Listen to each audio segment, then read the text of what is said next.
ప్రస్తుతం ఎక్కడ చూసినా ఏఐ అంటే ఆర్టిఫిషియల్ టెక్నాలజీ గురించే చర్చ.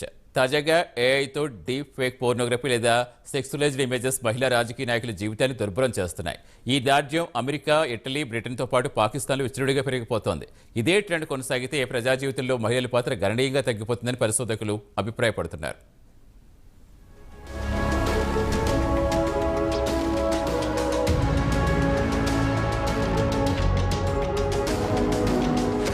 ఇటీవల ఆర్టిఫిషియల్ ఇంటెలిజెన్స్తో డీప్ ఫేక్ పోర్నోగ్రఫీ మహిళా రాజకీయ నాయకురాళ్లకు తీవ్ర ఇబ్బందులు తెచ్చిపెడుతోంది. ఆన్లైన్లో ఈ డీప్ ఫేక్ పోర్నోగ్రఫీ విపరీతంగా పెరిగిపోతోంది. దీనికి గ్లోబల్ టెక్నాలజీలో నియంత్రణ ఏర్పాటు చేసే తప్ప ఈ జాడ్యానికి అడ్డుకట్ట వేయలేమని నిపుణులు చెబుతున్నారు. మార్కెట్లో దొరుకుతున్న చౌకరకమైన ఆర్టిఫిషియల్ ఇంటెలిజెన్స్ టూల్స్తో ఫోటో యాప్ను డిజిటల్గా మార్చి మహిళలను నగ్నంగా చేస్తున్నారు. అలాగే బాగా ప్రజాదరణ కలిగిన రాజకీయ నాయకురాలైతే ఇతర మగవారితో సన్నిహితంగా ఉన్నట్లు చూపించి వారి పరువును బజారు కీర్చుతున్నారు. వారి రాజకీయ జీవితానికి తెరదించుతున్నారు. ప్రజల్లో వారి గౌరవానికి భంగం కలిగిస్తున్నారు. అలాగే వారిని బ్లాక్మెయిల్ చేయడమో లేదా వారిని వేధింపులకు గురి చేయడమో జరుగుతోందని తాజా పరిశోధనలో తేలింది.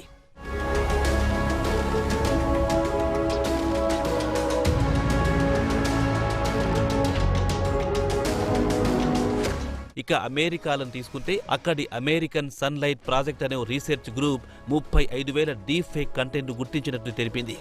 26 కాంగ్రెస్ సభ్యుల్లో 25 మంది మహిళలను పోర్నోగ్రఫీ సైట్లో పెట్టారు. తాజాగా జరిగిన అధ్యయనంలో ప్రతి 6 కాంగ్రెస్ మహిళా నాయకుల్లో ఒకరు ఏఐ జనరేటెడ్ ఇమేజరీకి బాధితురాలవుతున్నారని తేలింది. ముఖ్యంగా మహిళా సెనేటర్లు డీప్ ఫేక్ పోర్నోగ్రఫీ బారిన పడుతున్నారు. ఇది ఆందోళన కలిగించే అంశమని ఏఎస్పీ చీఫ్ ఎగ్జిక్యూటివ్ నీనా జాంకోబీ చెప్పారు. ఇది కేవలం టెక్నాలజీ సమస్య కాదు, ఇది నేరుగా మహిళలపైన దాడి, వారి నాయకత్వంపై దాడి, ప్రజాస్వామ్యంపై దాడి అని ఆమె ఆగ్రహం వ్యక్తం చేశారు. కాగా ఏఎస్పీ మహిళా రాజకీయవేత్తల పేర్లు మాత్రం వెల్లడించలేదు. అయితే ప్రైవేట్గా వారి హోదా గురించి తెలిపారు.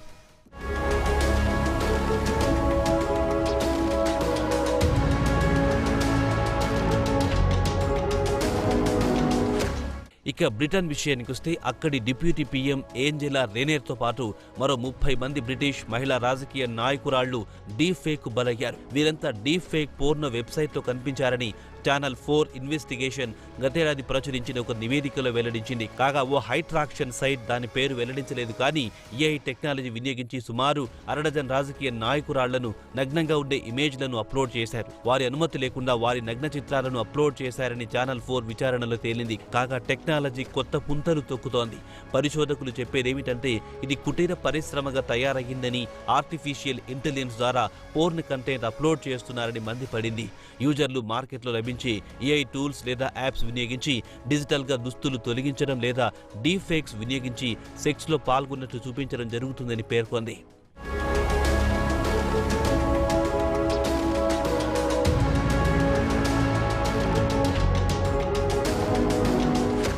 ఇటలీ ప్రధానమంత్రి జార్జియో మెలోని విషయానికి వస్తే ఆమెపై డీప్ ఫేక్ పోర్న్ వీడియోను విడుదల చేశారు. ఈ వీడియోలు అమెరికన్ పోర్న్ సైట్స్ లో దర్శనమిచ్చాయి. దీనికి సంబంధించి 2 వ్యక్తులపైన €1,00,000 పరువు నష్టం దావా వేశారు. ఇది మహిళలపై ఒక రకమైన హింస అని మెలోని గతేడాది చెప్పారని ఇటాలియన్ న్యూస్ ఏజెన్సీ ANSA వెల్లడించింది.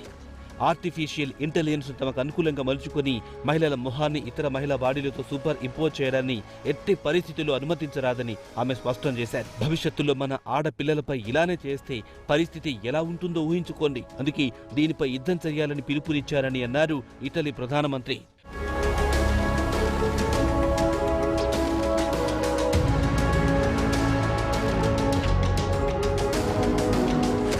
మన పొరుగున ఉన్న పాకిస్తాన్ను తీసుకుంటే డీప్ ఫేక్ వీడియోలో అక్కడి మహిళా ఎంపీ మీనా మాజిద్ బహిరంగంగానే ఇతర పురుష మంత్రిని కౌగిలించుకున్నట్టు వీడియో విడుదల చేశారు. ముందే ముస్లిం దేశం. ఇలాంటి వీడియోలు మార్కెట్లోకి వస్తే వారు తీవ్రంగా నష్టపోవడమే కాకుండా తీవ్ర మనోవేదనకు గురవుతారు. మరో ఎపిసోడ్లో పాకిస్తాన్లోని పంజాబ్ ప్రావిన్స్కు చెందిన అజ్మా బుఖారీని తీసుకుంటే ఆమె సమాచార శాఖ మంత్రి. ఆమె ఇండియన్ యాక్టర్తో సెక్సువల్ యాక్ట్లో పాల్గొన్నట్టు డీప్ ఫేక్ వీడియోను ఆన్లైన్లో పెట్టారు.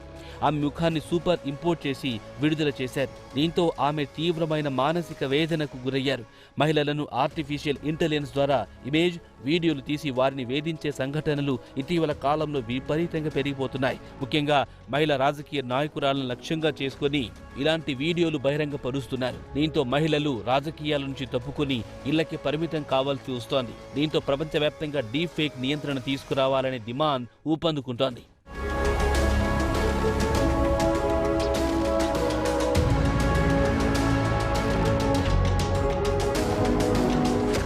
ఇక పాకిస్తాన్ విషయానికి వస్తే ఇలాంటి డీప్ ఫేక్ ఇమేజ్లకు వ్యతిరేకంగా చట్టం తీసుకురావడానికి అక్కడి ప్రభుత్వం పెద్దగా పట్టించుకోవడం లేదు. అయితే బ్రిటన్ మాత్రం కాస్త కఠినంగా వ్యవహరిస్తోంది.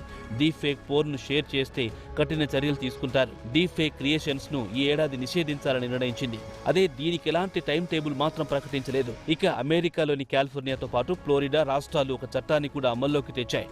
డీప్ ఫేక్ ద్వారా సెక్సువల్ వీడియోలు విడుదల చేస్తే చట్టం ప్రకారం వారికి కఠిన శిక్షలు విధిస్తామని, అలాగే డీప్ ఫేక్ కు వ్యతిరేకంగా ప్రచారం చేసేవారు కూడా వెంటనే దీనిపై చట్టం తీసుకురావాలని, ఓ నియంత్రణ వ్యవస్థ తీసుకురావాలని ప్రభుత్వాలకు సూచిస్తున్నాయి. డీప్ ఫేక్ బారిన పడిన వారిలో హై ప్రొఫైల్ పొలిటీషియన్, సెలబ్రిటీలే ఎక్కువగా ఉన్నారు. వారిలో టేలర్ స్విఫ్ట్ కూడా డీప్ ఫేక్ పోర్ను బాధితురాలే.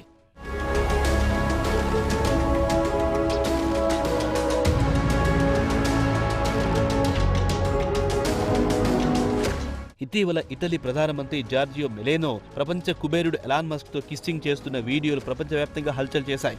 వాస్తవ వీడియోకు డీప్ ఫేక్ వీడియోకు చాలా వ్యత్యాసం ఉంది. ఇక మెలోని విషయానికి వస్తే ఆమెను ఇండియా ప్రధానమంత్రి నరేంద్ర మోదీతోనూ, అటు తర్వాత బ్రిటన్ మాజీ ప్రధానమంత్రి రిషి సునాక్ తోనూ సంబంధాలు అంటగట్టారు.